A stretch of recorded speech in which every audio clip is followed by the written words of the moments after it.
TIFU. I had an interview but mixed up the time zones. Interview was at 4 p.m.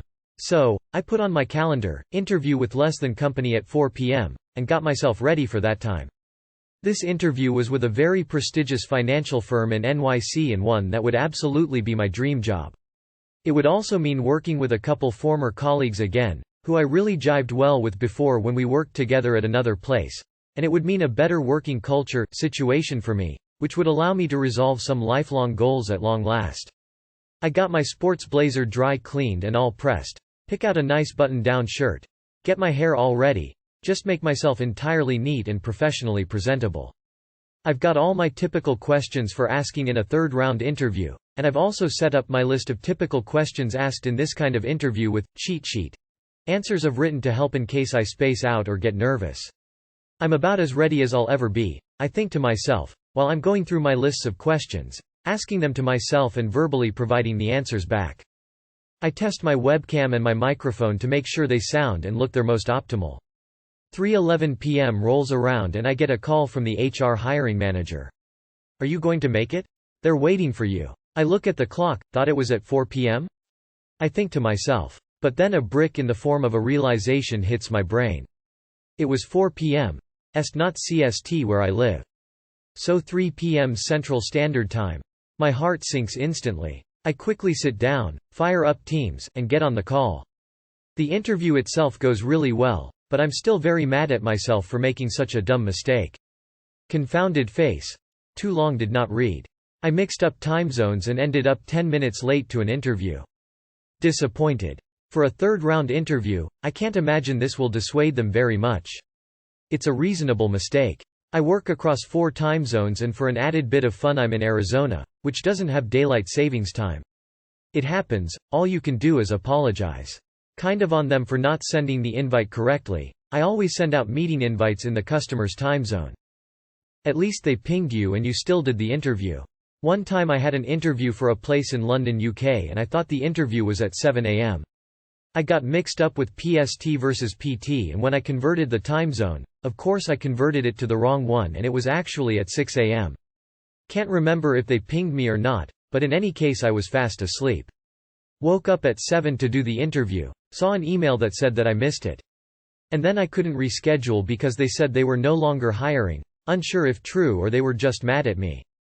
They pinged you. If they were not that interested in the first place they wouldn't have bothered. They wanted to give you a chance to interview because they have a solid interest in you.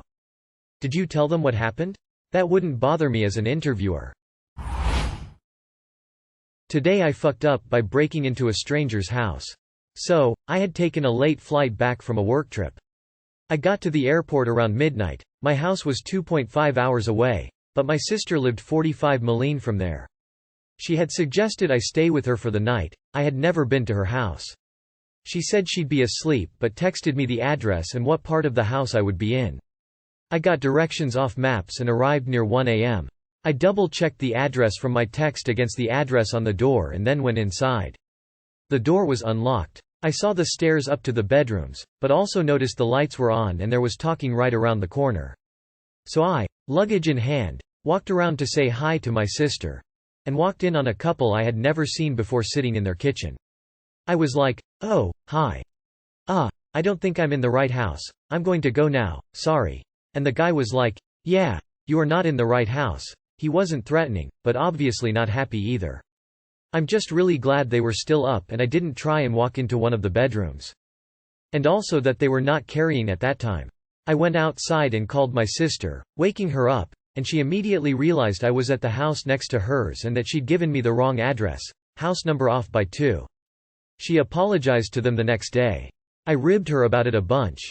But at the same time I'm kinda lucky to be alive. Too long did not read. My sister gave me the wrong address to her house and I surprised the owners by walking in on them at 1 a.m. These things only happen in a country where nobody locks its front door. Had a random lady walk into our family's Thanksgiving dinner and just shout, "Gobble gobble gobble," with what I assume were yams. She meant to go next door. Kinda wanted to see what was up with those yams though. She looked like the kinda lady that knew how to cook yams. Oh, man. I always tell people what my vehicle looks like so that they know they have the right house. Also wouldn't hurt to step outside and snap a picture to send. In college I got off on the wrong floor in my apartment building after a long night of partying and couldn't figure out why my key wouldn't work. I stood there jiggling it and rattling the door until a big dude in his underwear opened the door holding a baseball bat.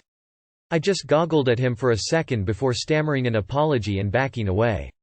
We ran into each other the next day in the elevator and had a laugh about it, but it was pretty scary for both of us at the time. I feel sorry for other people who made the same mistake but didn't get the chance to tell the story.